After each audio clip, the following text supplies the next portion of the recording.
Bem-vindos a mais uma edição do Diálogos do ICA no Brasil. Hoje, nossa convidada especial é a doutora em Engenharia de Alimentos, com mais de 14 anos no setor de alimentos e bebidas, com sólida experiência no desenvolvimento de parcerias com organizações nacionais e internacionais, entre elas Google, a Organização Pan-Americana de Saúde, FDA, entre outras. Atualmente é diretora de Ciência e Tecnologia do The Good Food Institute, GFI, no Brasil, Caterine de Matos. Caterine, seja muito bem-vinda. E eu gostaria de, para começar, você explicar um pouquinho o trabalho do GFI, o que é o The Good Food Institute, para os nossos ouvintes aqui que estão nos assistindo e nos ouvindo. Joia. Bom, Rodolfo, obrigada pelo convite, né? Agradeço o ICA por essa oportunidade. É um prazer estar aqui, a gente vamos falar, né, sobre esse tema, proteínas alternativas, tendências. Então, para quem não conhece o GFI, o The Good Food Institute, nós somos uma organização não governamental, nós nascemos nos Estados Unidos, mas hoje a gente tem uma atuação global, então com presença além dos Estados Unidos, Brasil, Índia, Israel, Ásia Pacífico e Europa. E o nosso trabalho, Rodolfo, é para fomentar o mercado de proteínas alternativas. Então, essa é a missão do GFI, né? Apoiar a transformação do sistema de produção de alimentos por meio das proteínas alternativas. Super, não, importantíssimo esse trabalho e justamente a gente gostaria que eu, pessoalmente, tenho milhões de dúvidas sobre o mercado das fontes de proteínas alternativas. E a primeira pergunta, o que eu gostaria de saber, e tenho certeza que muitas das pessoas que estão nos ouvindo também gostariam de saber, o que é uma fonte de proteína alternativa e o que é um produto plant-based? Existe alguma padronização, algum standard para essa definição? E qual é a diferença, por exemplo, de um produto que é feito de grão de bico? Ele é uma fonte de proteína alternativa? Um hambúrguer vegetal feito somente de grão de bico, por exemplo. Ótimo, então vamos começar do começo, né? Dando as definições.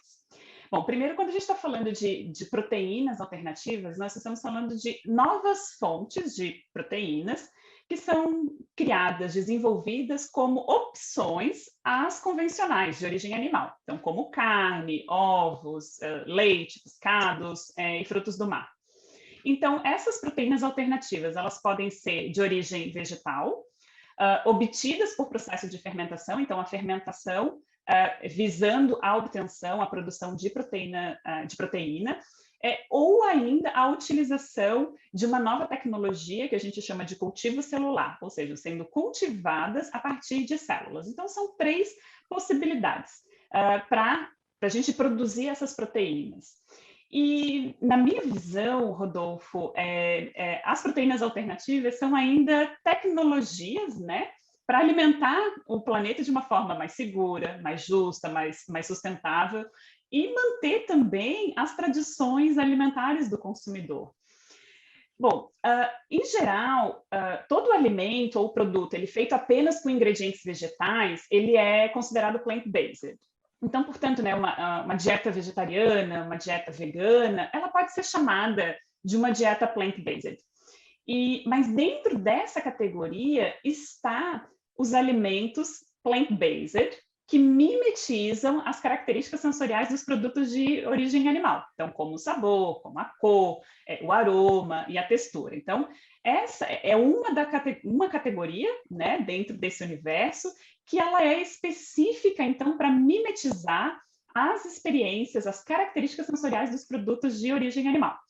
Então, e esses produtos, Rodolfo, eles são desenvolvidos para todos os tipos de consumidor, né? Então, não é só para o consumidor que tem uma dieta, por exemplo, vegana. Na verdade, foram os flexitarianos, né? Esse consumidor que faz uma redução, né, do consumo de produtos de origem animal na sua dieta. Então, é esse consumidor que são os maiores responsáveis pela popularização dessa nova categoria. E o objetivo é justamente criar opções que sejam saborosas, obviamente, e que sejam idênticas às tradicionais. E aí, permitindo, enfim, né, que os consumidores mantenham os seus hábitos, as suas tradições alimentares e também, ao mesmo tempo, possam fazer escolhas mais sustentáveis, mais saudáveis. E aí a sua pergunta, né, do hambúrguer, né, grão de bico. Bom, um produto feito apenas com grão de bico, né, ele não vai ter a pretensão de mimetizar a experiência de um hambúrguer plant-based, né? Então, esse hambúrguer, talvez grão de bico, talvez até tenha sido as primeiras versões, né, desses produtos que quando surgiram, né? Então, o hambúrguer de grão de bico, o hambúrguer de soja, esse produto, há algum tempo atrás, ele não era para se parecer com carne. Ele não era para ter gosto de carne. Ele não era para ter textura de carne.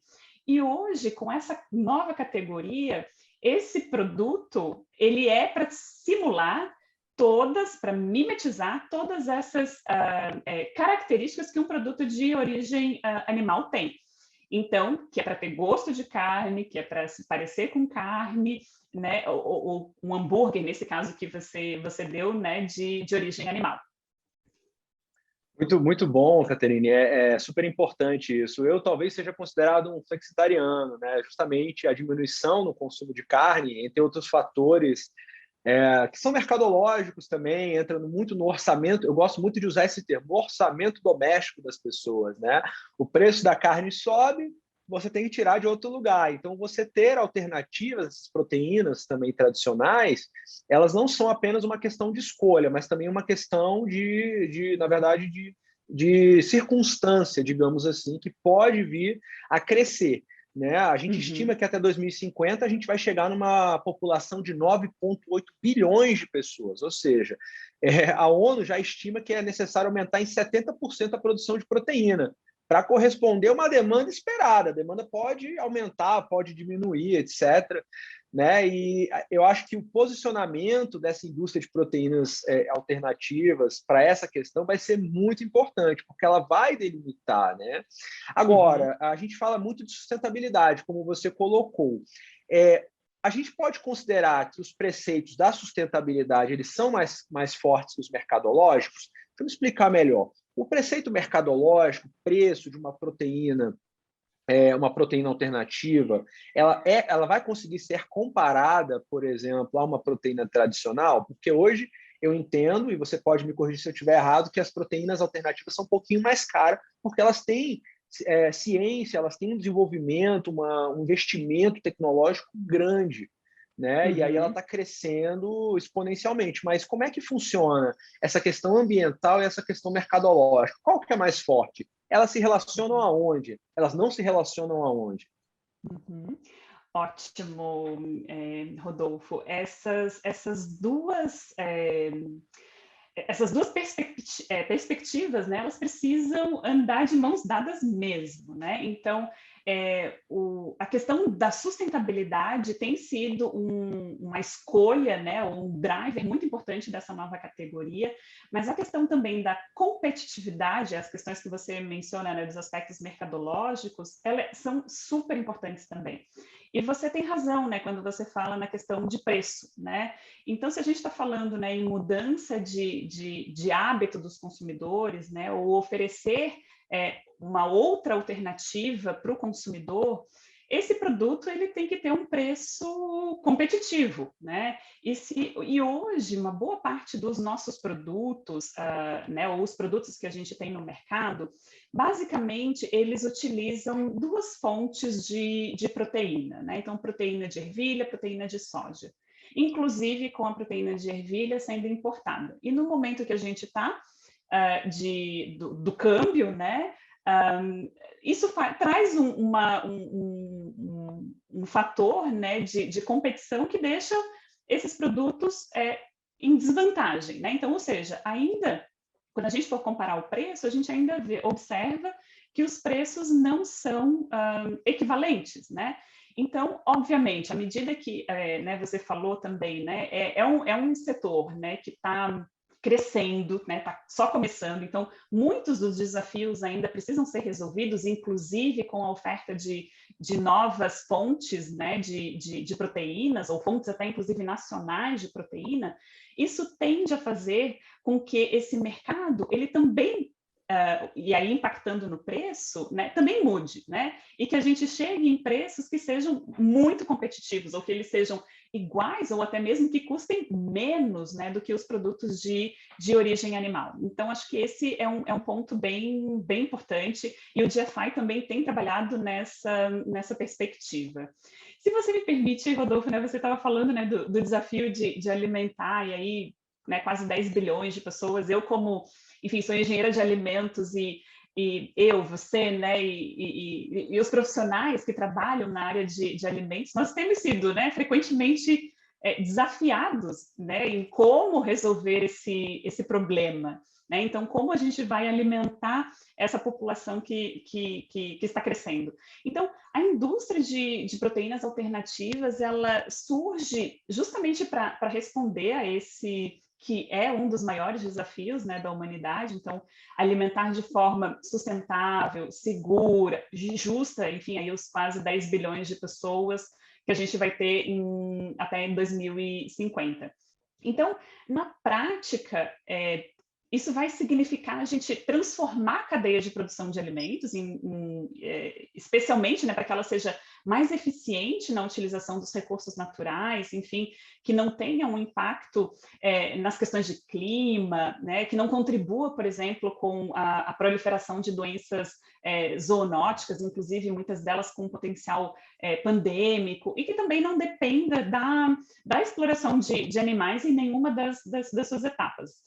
Então, acho que a grande diferença desse setor, né, do setor de proteínas alternativas, é que ele percebeu que as pessoas, elas não resistem às mudanças. As pessoas, na verdade, elas resistem apenas a serem mudadas, né? Então, ou seja, há anos que existem, enfim, diversos movimentos, iniciativas globais que estão alertando a população sobre os riscos, sobre o consumo aí desenfreado da carne, então os riscos que tem para a saúde do consumidor, para a saúde do planeta. Mas, na prática, o que a gente observa é que o consumo, ele continuou aumentando e ele vai seguir aumentando aí em números absolutos nos próximos anos. Contudo, né, com o apoio da tecnologia, nós podemos sim produzir a carne e todos os outros produtos de origem animal, os produtos que o consumidor quer, né, continuar consumindo, que já faz parte dos hábitos, que está muito conectado com as tradições alimentares. Então, a gente pode produzir esses alimentos, porém sem todos esses prejuízos. Então, fazendo com que a mudança de comportamento, né, necessária para garantir aí a nossa sobrevivência, enfim, que ela seja gradual, que ela seja possível e ela seja perene, né? Então, as pessoas vão continuar comendo carne, e outros produtos de origem animal, mas esse produto, esse alimento, ele vai ser produzido de uma forma diferente. E aí a tecnologia, né, como você tinha mencionado, ela tem um papel super importante. Então, também além da tecnologia, além da ciência, acho que vale a pena aqui a gente também destacar da importância de iniciativas governamentais, né, para regular esse novo setor. E, obviamente, a gente precisa do próprio mercado, né? Que o próprio mercado é que vai tornar possível essa produção dessa nova categoria em escala, né, com a escala necessária para justamente fazer com que as proteínas alternativas elas sejam uma escolha padrão, seja uma escolha competitiva. Então, na minha visão, na visão do GFI, isso abre um novo e um próspero campo na perspectiva de investimento, inclusive também em geração de empregos. E aí, claro, a inovação ela é fundamental para esse novo mercado. Com certeza, não. E quando você fala das tendências, das tradições alimentares, isso é super importante, porque são aspectos que eles vêm de gerações, assim, a gente não consegue nem, né, talvez ter uma certeza de quando que foi que surgiu o consumo de carne, né, e a nossa dieta baseada em proteínas e tudo mais, né? E deixar claro que, na verdade, não é uma questão de escolha binária, né? Você pode inserir produtos à medida que você quer diferenciar a sua alimentação, torná-la mais rica. Eu acho que já é consenso entre os médicos, nutricionistas e outros estudiosos da área que uma alimentação diversa ela é muito boa. Então, assim, a gente volta um pouco, talvez, para a questão da saúde, né? Eu acho que a saúde, e na verdade é uma pergunta, né? Eu entendo que a saúde também é um fator preponderante para você escolher uma fonte de proteína alternativa. Claro, porque, como você colocou, ainda não é tão competitiva, né? Ela ainda tem muito que caminhar para se tornar competitiva, mas a saúde é um fator externo que a gente não consegue controlar. Então, um indivíduo, por recomendação médica ou vontade própria, e ele tem essa vontade de melhorar, eu acho que isso daí influencia grandemente no mercado. E aí eu queria saber como vocês enxergam esse aspecto da saúde, porque como ele é muito disperso, é até difícil de você analisar, né? Aonde que começa a consciência de saúde, né, dos indivíduos consumidores.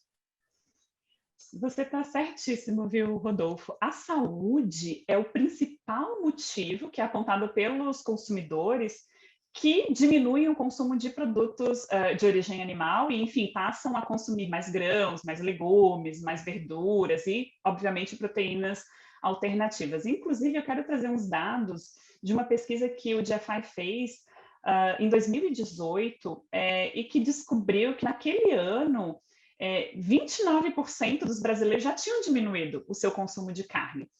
E aí, desses, 59% afirmavam que o principal motivo da redução da carne eram por questões relacionadas à saúde, né? Então, a saúde é o principal driver desse novo mercado, né? E desse consumidor, desse novo consumidor.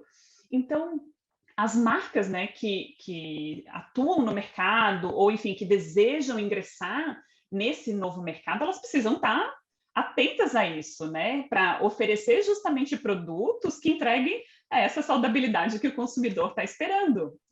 Então, a gente até no GFI, a gente costuma falar dos momentos de consumo e momentos de indulgência, né? Então, para exemplificar, quando o consumidor, né, ele opta, por exemplo, né, por um frango vegetal, uma saladinha para comer no almoço, né, ele espera que esse frango, enfim, seja rico em fibras, proteínas, né, que tenha um monte de vitamina, quem sabe que tenha um baixo teor de gordura saturada, baixo teor de sódio, enfim, uma perspectiva de saudabilidade muito forte. Mas talvez num momento de indulgência, por exemplo, se o consumidor vai numa lanchonete, numa hamburgueria, ou agora em casa, né, pede em casa um hambúrguer vegetal com bastante queijo, provavelmente nesse momento, né, o consumidor ele não estará tão preocupado com as questões de saúde, sim com o sabor. Né? Então, a gente pode até dizer que é o momento da indulgência. Mas quanto maior for a conexão de saudabilidade e sabor e a experiência sensorial, né? Sabor, a textura, maior vai ser a atração dos consumidores para esse mercado, né? Então, saúde, sim, é um elemento chave para esse novo mercado, né? Então, as empresas, né, reforçando, as empresas que desejam ingressar nesse novo mercado, elas precisam incorporar, né, ou trazer os elementos de saudabilidade para os seus produtos e, consequentemente, né, irão atrair a atenção e o interesse, né, dos consumidores para essa nova categoria. Saúde é chave. Isso, não, e é super importante você trazer essa visão, porque, como eu falei, né, grande parte dos consumidores, eles buscam o alimento mais saudável, mas também buscam, o que eu gostei muito desse tema, a indulgência, né? Momento de indulgência, que é justamente você consumir o hambúrguer que você já consome historicamente ali durante a sua vida, de uma maneira, entre aspas, também que pode ser, enfim, que o gosto seja, como você falou, né, que o gosto seja muito similar, muito próximo ou igual até o da proteína tradicional. Isso aí você abre um mercado totalmente novo, né?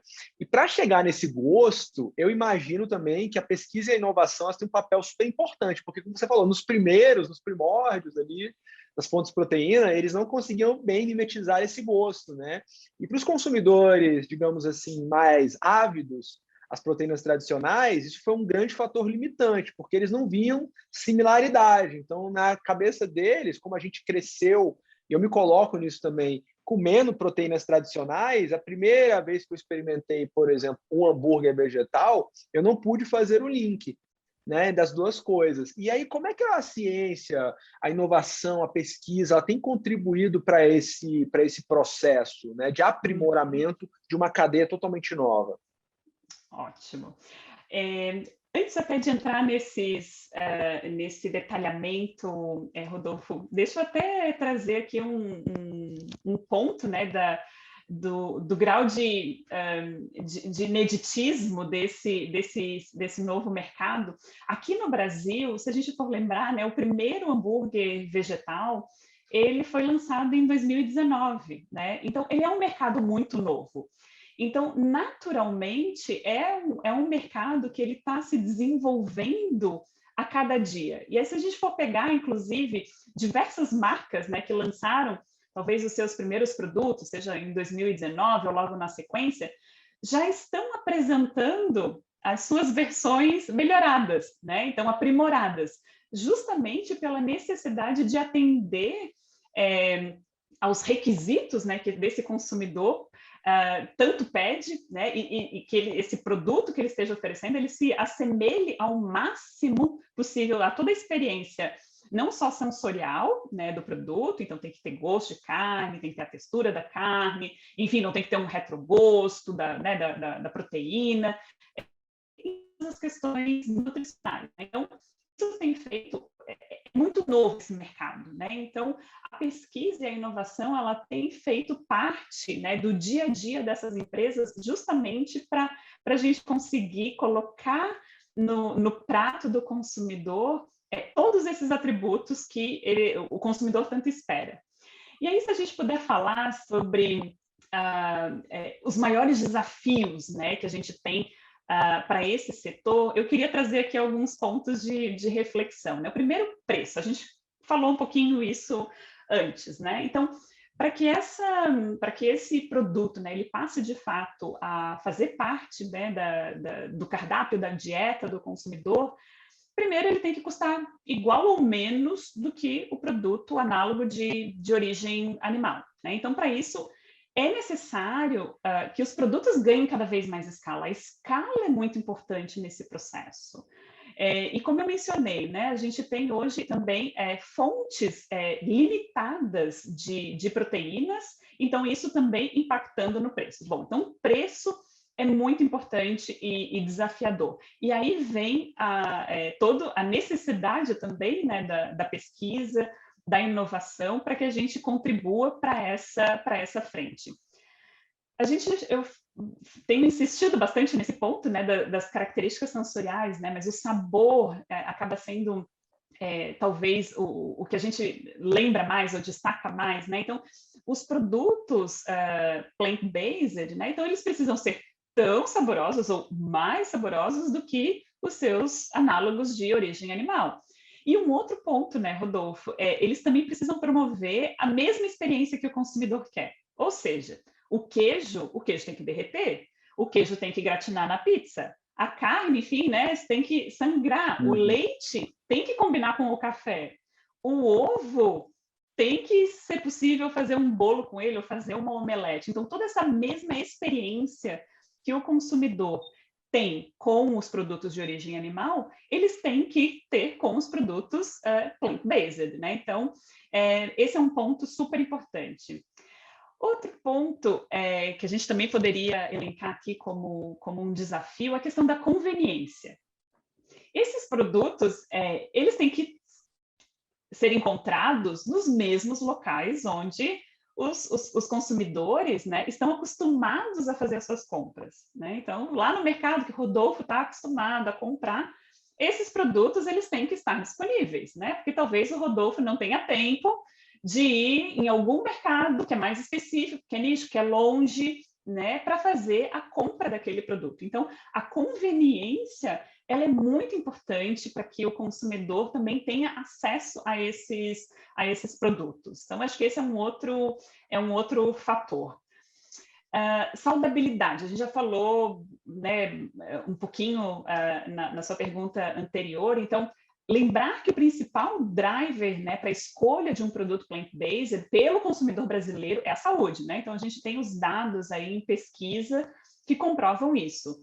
Então, aí voltando àquele exemplo da indulgência, especialmente essa categoria, né, de produtos, elas precisam ter os atributos que são valorizados, né, pelo consumidor.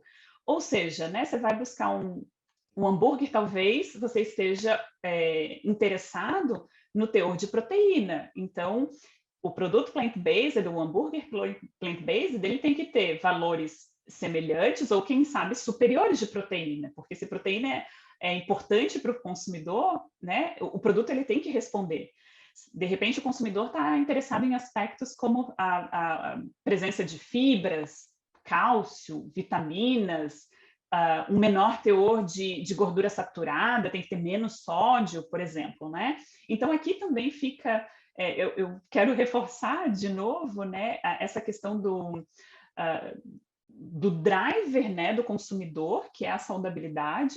Então, esses produtos precisam entregar esses elementos, né, para que o consumidor faça a sua escolha. Um outro ponto que a gente também gosta de destacar é o que a gente chama de apelo clean label, né, ou rótulo limpo. Justamente por essa questão, né, da valorização da saúde, da preocupação com a saúde, os consumidores hoje eles esperam que as embalagens dos produtos sejam simples de ler. Ou seja, que lá na listinha de ingredientes, né, que está lá na embalagem, o consumidor tem a condição de conhecer qual é aquela lista de ingredientes, né, e decidir se aquele produto escolhido é o que ele realmente espera que seja. Então, esse também, e aí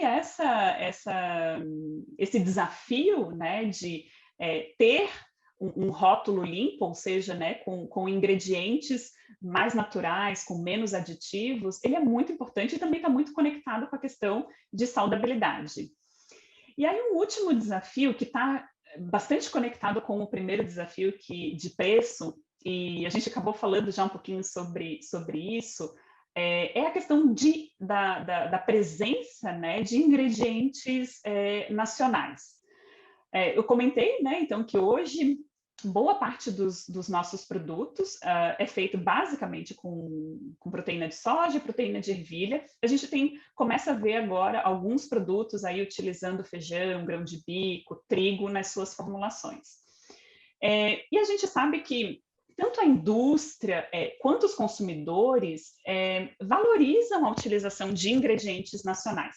Inclusive, nós fizemos uma pesquisa, Rodolfo, com 25 empresas aqui no Brasil, e para entender os desafios na produção desses produtos, né, plant-based, e a gente teve aí como uma resposta, uma prioridade, justamente a necessidade de ingredientes nacionais, né? Então, de ter a opção de novos ingredientes. A soja e a ervilha, ótimo, né? Mas se a gente for lembrar que 20% da biodiversidade do mundo está aqui no Brasil, né? A gente tem uma riqueza, né, da nossa flora nativa brasileira que não está refletida nos supermercados, né, nos produtos, nas feiras e a gente pode até dizer na cozinha do brasileiro, né? Então, no caso, enfim, daquelas espécies que poderiam ser utilizadas na produção de alimentos, o consumidor ele acaba deixando de se beneficiar justamente em todo o potencial nutritivo, né, nos nutrientes que estão presentes nessas espécies nativas, né?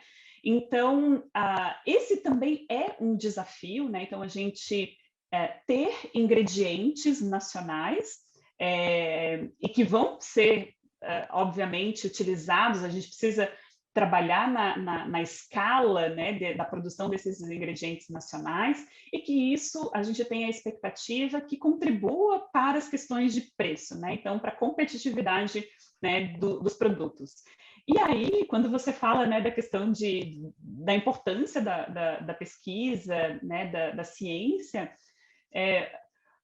fica claro, né, com todos esses desafios que a gente precisa resolver, que a pesquisa, né, o desenvolvimento é essencial, é crucial para que a gente alavanque esse mercado, né? E, obviamente, a gente também não pode deixar de citar a importância de recursos financeiros, né? Recursos humanos também, né? São novas categorias de novas formas de produção, de produzir alimentos, né? Então, a gente também precisa de profissionais, né, qualificados e aptos para trabalhar nesse novo campo. E aí até eu arrisco aqui a dizer que é um campo extremamente promissor na perspectiva, né, de carreiras científicas. Enfim, é uma oportunidade para quem está interessado, né, em trabalhar nessa nova forma de produzir alimentos. Desculpa que acabei me alongando, Rodolfo, Não, nessa resposta. imagina. Eu acho que sua resposta ela conseguiu contemplar assim todos os outros pontos que eu ia te perguntar, então assim foi ótimo. E bem, a gente chegou nos nossos 30 minutos, então infelizmente a gente vai ter que encerrar nosso diálogo, mas pelo que eu já consegui sentir, haverão outros, porque esse tema está em constante mudança, em constante evolução. Então, a gente vai conseguir conversar sobre isso mais vezes, temos que conversar sobre isso mais vezes, chamar os tomadores de decisão, o poder público, os legisladores, para que eles possam também contribuir nesse processo, seja ele de definir os padrões, o que pode ser chamado, o que não pode, enfim, todas aquelas questões que a gente discute há anos, né, com algumas outras cadeias, e agora a gente vai ter que ter para essa cadeia também. Mas a vantagem é que a lição aprendida ela também vem com outras cadeias que foram sendo criadas, né? E quando você fala para mim a questão da possibilidade de um novo mercado e das fontes nacionais de proteínas alternativas, eu não posso deixar de falar da agricultura familiar, né, que 20% da biodiversidade está dentro do Brasil, é um patrimônio imaterial ou material, dependendo do seu ponto de vista aqui, do nosso país, mas grande parte desses detentores também são agricultores familiares. E acho super interessante trazer o processo das fontes de proteínas alternativas também para dentro das cadeias da agricultura familiar, que podem contribuir com essas novas matérias-primas para outros produtos, para outras cadeias também, mas especificamente para essa cadeia essas cadeias das proteínas alternativas. Então, a gente tem que ter o olho, literalmente um olho na fonte de proteína alternativa e outro no gato agora, né, mais no peixe. A gente tem que ter o olho nessas duas coisas, porque eu acho que as mudanças a evolução vai acontecer de forma rápida, e nós temos que estar preparados justamente para esse mercado que vai surgir demanda, e é claro que nós temos total condição de estar produzindo isso ao invés de estar importando de outros países as nossas fontes. Então, assim, para mim ficou claro. Eu achei incrível e queria agradecer em nome do ICA a sua presença, a presença do GFI aqui, grandes parceiros, e contando com vocês para as próximas discussões aí, talvez no nível mais técnico, junto com as nossas contrapartes. Rodolfo, foi um prazer, viu? Uma delícia conversar com você, com o ICA. Obrigada por essa oportunidade de a gente falar sobre esse tema. A gente está à disposição, né, do ICA, e contem com a gente. Com certeza. Muito obrigado, Caterine.